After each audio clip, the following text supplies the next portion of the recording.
Caribbean News Global, bringing you news briefly from around the world.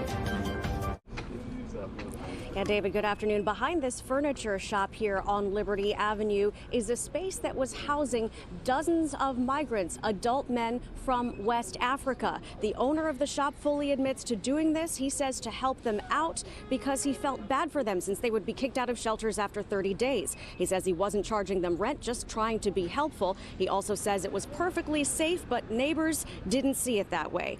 Here's what it looks like in the back of the shop right now. The NYPD is guarding a backyard. The FDNY is going through the yard in the back of the store.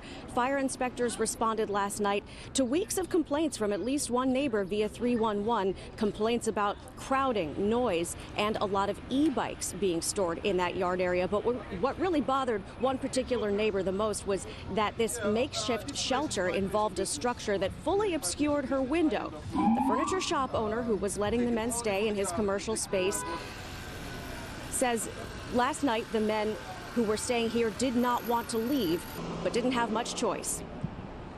They don't want to go. Right. They don't want to go through that again because it's like this morning most of them called me.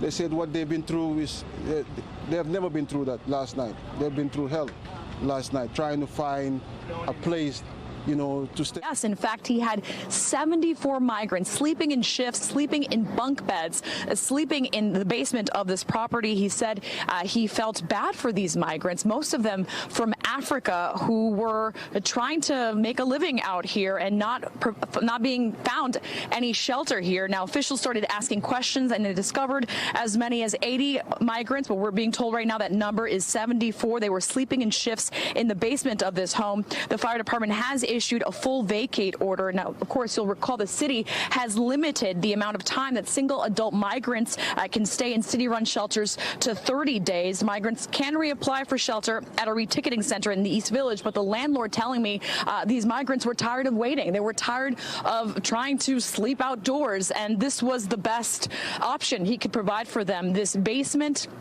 behind this furniture store here in Queens that you can see is now, there's been a full vacate order. Nobody can go in, but this landlord telling me he felt horrible, he felt sorry for these migrants.